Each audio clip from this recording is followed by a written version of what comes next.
Psalms 120 through 134 are called the Songs of Ascents. Each of them begins with that superscription in their title, a Song of Ascents. These 15 short psalms are widely regarded as pilgrimage songs, the songs that the pilgrims would have sang as they made their way to Jerusalem for one of the 3 great feasts. Those feasts are the Passover, which came in the early spring. It was when things begin to green up, and this, of course, reminded them of the great historical event in the formation of their nation, the Exodus from Egypt. It celebrated things like freedom and God's deliverance and salvation. The second great feast was the Feast of Pentecost, early summer, and this celebrated and reenacted the giving of the law at Sinai. The third feast was one that occurred in early fall, and it was called the Feast of Tabernacles or Booths, and it was to reenact and to commemorate the wilderness wandering and God's presence during that season in Israel's history. These 3 seasons also have Christian meaning as well, as Christ fulfills each one of these. The Passover reminding us of Christ's deliverance of us from sin and death. Pentecost reminding us not of the giving of the law, but the giving of the Spirit, which took place on the day of Pentecost, Acts chapter 2 initially. And the third festival, the Feast of Tabernacles, reminds us of God's presence, God's Spirit dwelling with us, guiding us, caring for us during this season of wilderness living until we make it to the Promised Land. These Psalms fit in this place. This is looking through the lens of the compiler and why these songs were placed as they were. We have the Egyptian Hallel, the Passover Psalms, and then we have this massive Torah Psalm that seems to be the centerpiece of Book 5. And then bracketing that Torah Psalm, we have this collection of festival songs. So festival songs before and after this Torah Psalm, and then a wrap-up with a couple more Hallel Psalms. So these Psalms 120 through 136, often called the Great Hallel, corresponding to the Egyptian Hallel of Psalms 113 through 118. And so we might look at it this way, as the Songs of Ascent describe the process of living out the Torah. They are application, if you will, of the Torah. So the Egyptian Hallel, this is the Passover. This is what God has done for us. This is the giving of the law. So this is Passover. This is Pentecost, Sinai. And this then is Tabernacles. This is what we do with the life that God has given us and apply the Torah and apply God's deliverance in the Passover out of Exodus out of Egypt, and we apply that to our lives. So Psalms 120 through 134 are going to be heavy on application. The phrase Songs of Ascent is somewhat disputed in terms of what it means. Some would suggest that it has to do with a reference in Ezekiel to the 15 steps of the temple and the ascending the steps of the temple. Others say no, it has to do with the rhythmic step-like pattern that we find in these psalms and how they link together in terms of its repetition of some of the key phrases. But I think it's more likely that it is simply that the pilgrims are traveling up to Jerusalem. Now, Jerusalem is at a relative high elevation of about 3,800 feet, and so they were literally traveling up to Jerusalem in most cases. This did not have to do with the direction, because Jerusalem actually, for most Jews, would have been in the south. So they would be going down south, as we might say, but actually up to Jerusalem. He always went up to Jerusalem. Now, as these psalms are very likely post-exilic in their usage, meaning after the return from Babylon, the resettling of the land, the diaspora, the scattering of the Jews. So in that season, these psalms would have been used as pilgrim songs. And as the caravans made their way to Jerusalem, the worshipers would sing these psalms. Now, so most of them were composed probably during, following the exile. But as you can see, some of them have an earlier origin of David and Solomon. The classic exposition of these psalms is Eugene Peterson's Along Obedience in the Same Direction. I would strongly encourage you to read this book along with this study. It is truly essential reading for the application of these psalms. And as we look at these psalms, I give them each a heading. I use the headings from Krieghauser, who gives a single short word keyword to summarize the psalm.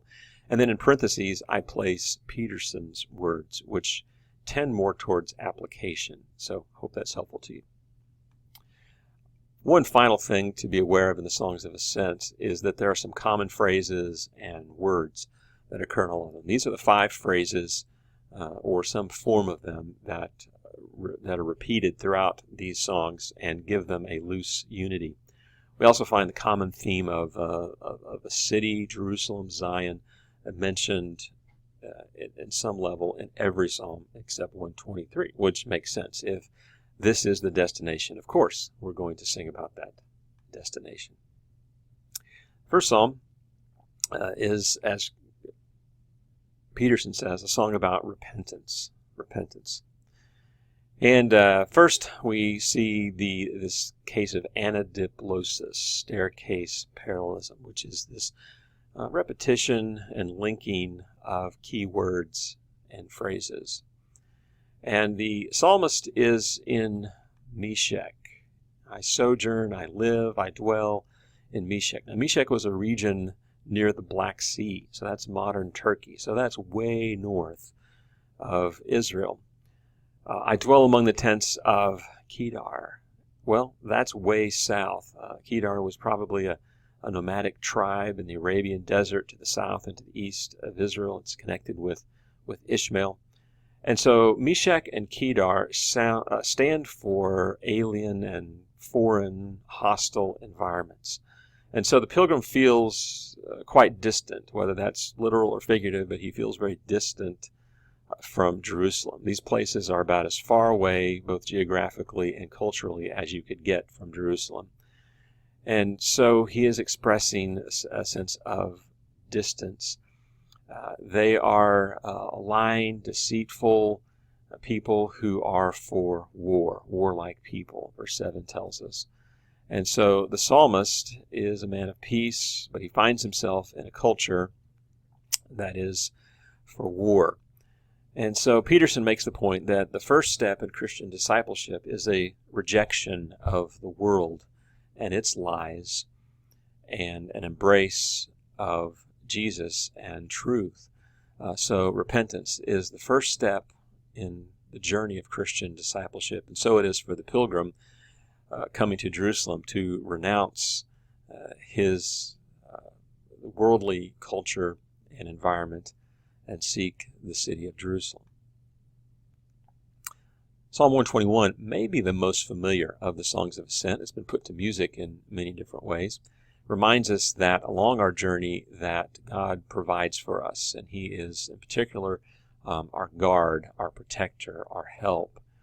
He won't let your foot be moved. He won't let you slip as you walk on your journey. As you hike, you're not going to twist your ankle.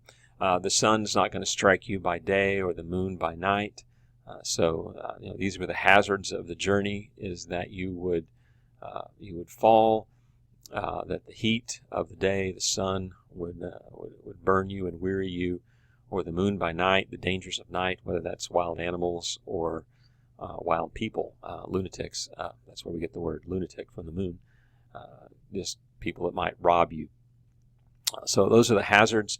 And the psalmist asks, where does my help come from? I'll lift up my eyes to the hills. Is that where my help comes from? And we might look up to that and say, well, it's the mountains remind us of God's strength.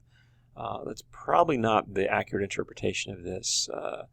What most people think is that the hills are where the shrines to other gods would have been found.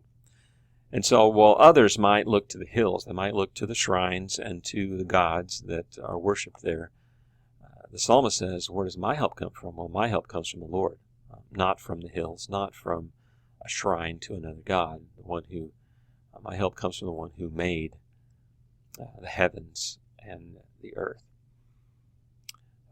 And our God does not sleep or slumber. Remember how Baal was accused of being asleep by the prophet Elijah when Baal's prophets were calling upon him and he wasn't answering. Well, Baal sleeps, but God does not. As we look at it through the lens of Christ, some of the same language we find in the New Testament where Jesus prays for the Father to guard his disciples from evil in John 17, and Jesus is indeed described as the guardian of our souls in 1 Peter 2:25. I've highlighted in red some of the key words that give it that stair-like parallelism, this anadiplosis, and then in blue I've highlighted the key phrases that link each of these psalms together. I mentioned several songs that have been written from Psalm 121. The most current one that you're probably familiar with is this one by Christian Stanfill, that I lift my eyes up, my help comes from the Lord, the bridge there. So take a listen to that song and see how this Psalm 121 has been put to music today.